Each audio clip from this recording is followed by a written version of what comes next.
I'm Sarah Davies, I am Clerk Assistant and I'm Managing Director of the Chamber and Participation Team. I'm Mawson, I'm the Clerk Assistant in the House of Lords. And I think for me it is both a reminder on how far we have come and the progress that we've made kind of in society and in Parliament, but also perhaps as part of that reflection, it's also a chance to think where we might want to go next and where we still have to make progress. It's a chance to think about, women in very prominent positions who we know have done really, who can inspire us and who can be role models for us, and also women in our own lives, in our careers, in our personal lives who have been, role models. Yeah, I think memorable moments in my career, there are days that will always stick in my memory that were amazing to be part of. The joint address to President Obama when he came, and I was right there in there and really helped plan that, and that was amazing. Committee visits I've gone on, going to New York with the Communications Committee and meeting Rupert Murdoch and talking about the influence he had on the agendas of his newspapers.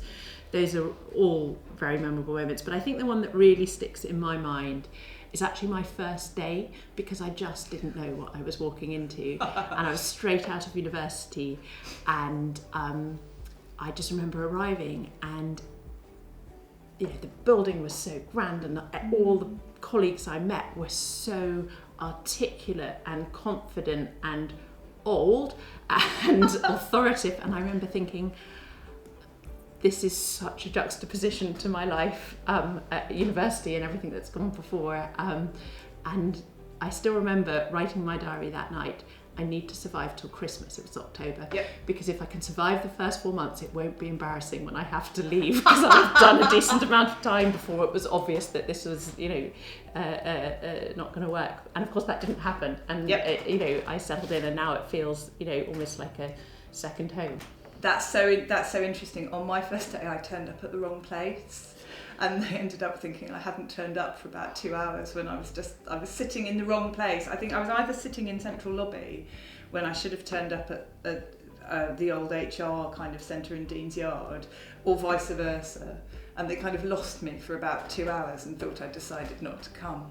I think in terms of my memorable moments, one of the things which I found really amazing about working here has been the variety of the roles which I've gone through. So almost as soon as I've reached my comfort zone, I've moved on to do something slightly different. And then I just think for me, so many of the memorable moments, more recently, have been kind of in and around the chamber.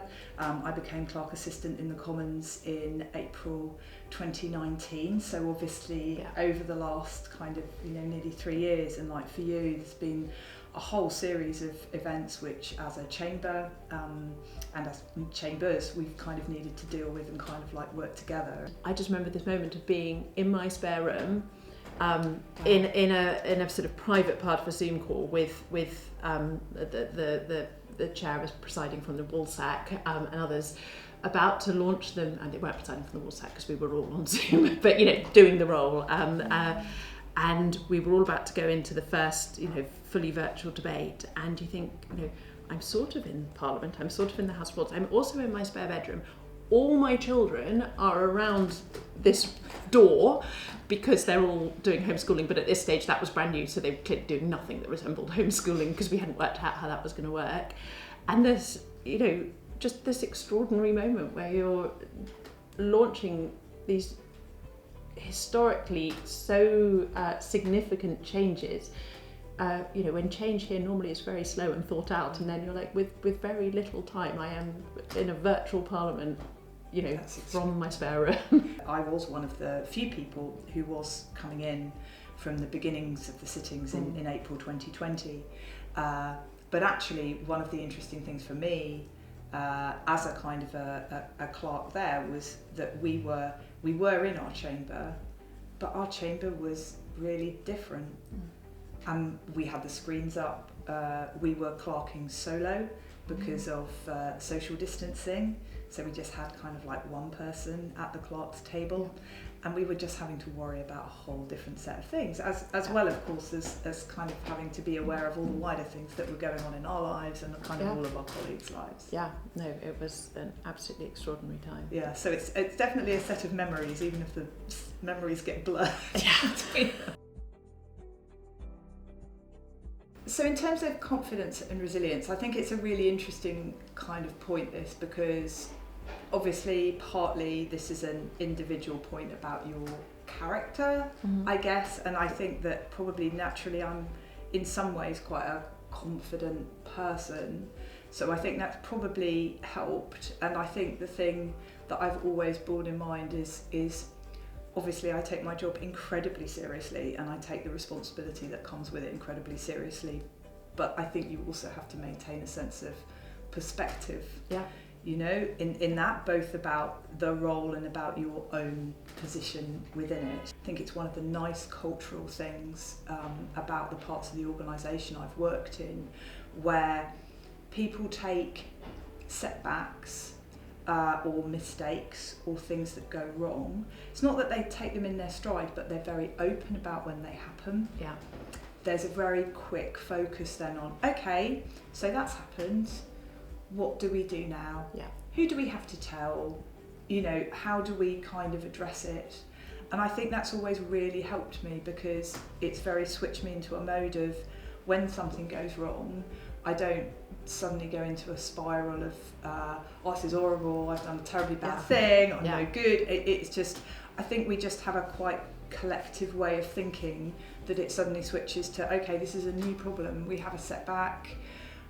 You know, it might be my fault, it might be someone else's fault, but actually the collective thing is to now deal with it. Early on in my career, I was very self-critical if something went wrong. I would spend a long time worrying about it, sort of blaming myself, often when actually, if I'd taken a step back, I'd have realised that I hadn't had many choices and you know, it wasn't something that I should really blame myself for.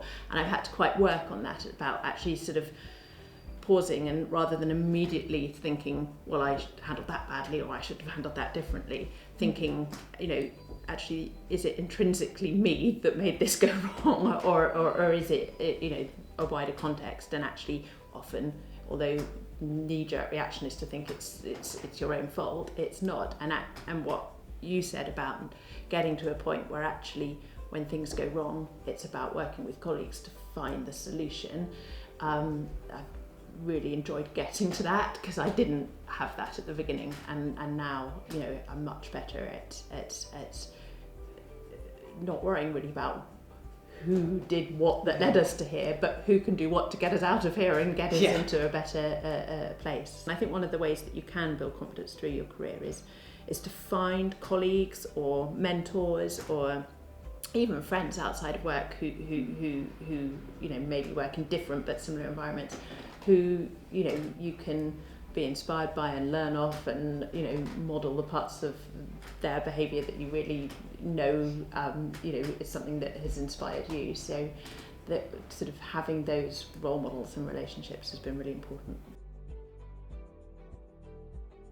Some of the people that have influenced me, some of the women that have influenced me most, I've had fantastic support from colleagues here, the senior women who were here when I joined the house. I always remember my conversations with them, but also the people I've met kind of outside Parliament. Actually, the head of my kids' primary school was a really amazing, you know, inspirational leader. Where she was really exceptional was as a leader of people under pressure. Yeah.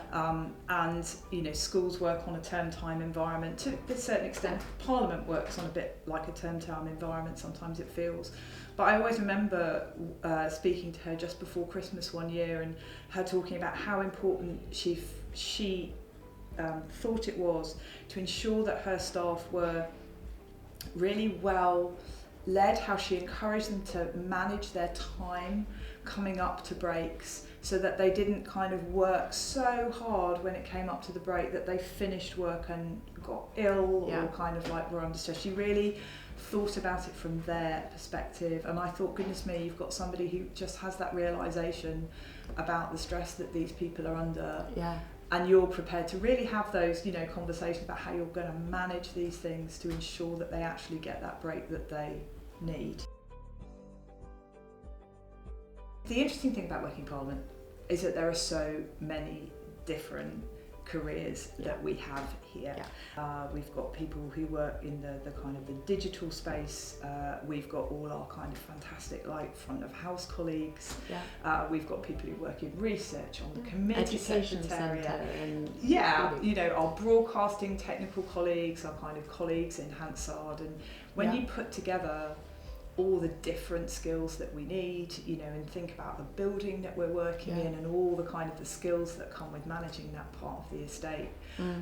You know, I think what I'd say to anyone thinking about a career in Parliament, you know, our careers site, which covers both kind of House of Commons and House of Lords, is a really interesting point to kind of come and have a look at, to look at the variety of that. You know, there are other things that we can talk about Parliament, and in fact, you know, we have a really good kind of gender pay gap, for example. We have kind of boards at both levels, I think, that have, you know, really good kind of like representation in terms of like gender diversity. So there's a lot going for it. I think there's a lot going for it. I mean, you know, as you say, the variety of careers, you know, it's an exciting place to work. It's an amazing building to work in. There is, you know, so many opportunities here that I would encourage anyone to explore if they're interested. I think, as you say, for women in particular, you know, we have a lot of initiatives to make sure that we are transparent, you know, that we are doing everything we can to ensure that our recruitment, that our development, you know, is fair and equitable. When I started in the Lords, there were not that many senior women. So there weren't sort of a huge amount of role models to draw on, and that has certainly changed. I think that there were no sort of policies in place beyond sort of very statutory policies around maternity leave and stuff to show how, if you know, became a parent and you wanted to continue your career with some flexibility, there was, you know, there weren't job share policies. There are now job share policies. There weren't part-time working arrangements that have been tried and tested. There really are now. There weren't the resources to help you think through what your options were, which, you know, there are now. Yeah, the changes that I've seen since 1993, I mean, when I joined, we did have some senior, you know, women colleagues who joined probably about 10, 15, 20 years beforehand, who were in senior positions.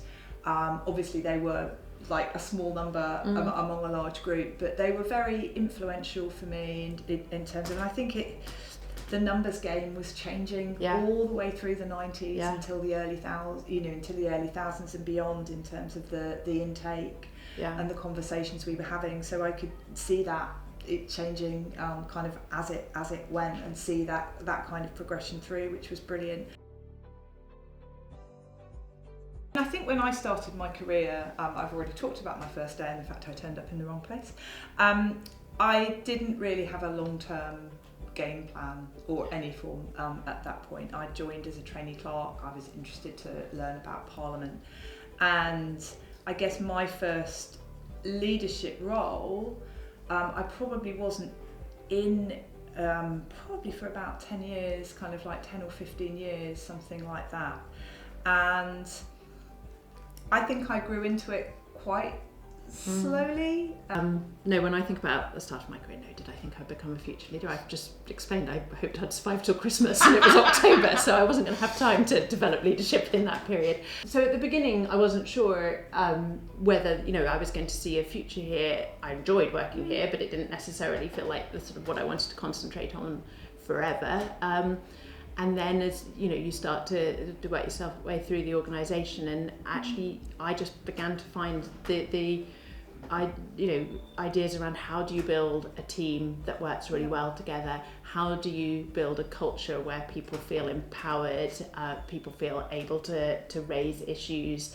You know, you are able to tackle difficult situations in a constructive way. Those were really interesting to me. I'm not sure I had a huge plan to become a leader within Parliament. No, as much as I'm a planner, I didn't have a plan for that. Yeah. Before I had children, I looked around, and there were not very many women who had children at any level really in the organisation, because there was, Parliament sat late into the night, yes, and you were expected to do late duties, and there hadn't been a lot of thought about how to support women coming back from maternity leave. And when I did speak to the few colleagues that I had who had come back from maternity leave and carried on careers, they had some really quite traumatic sort of anecdotes, stories that just wouldn't happen now. And I think one of the things that was said to me at when I kind of had gone into the senior management level, and I, used to leave at particular times on particular days. Yeah. We were in an open plan office. I cycle home, so it's very visible when I leave. I'm kind of like there with my kit. And I did always used to feel a bit, I'm leaving at like whatever, 4:45, because I had to get back for nursery. And I do remember colleagues saying to me, no, it's really good. Yes. That was a bit of a light bulb moment for me actually, because it was like the realisation to the fact that I wasn't letting everyone down. Yeah. I was actually kind of... You were role modelling. I was enabling people to kind of see that was okay. I think that's so true. I also had a light bulb moment on that, where I was talking to a neighbour who was a CEO of an organisation. He said to me, he was a really hands-on dad, and he said, I leave loudly every day. Leave loudly. I don't leave quietly. I leave loudly. I make it very clear I am going, and I am going so that I can be a hands-on dad. There is more also we can do around people with single parents. It is a whole other set of challenges, and I think that it would be really good through Polygender and others to talk about more support in those particular challenges.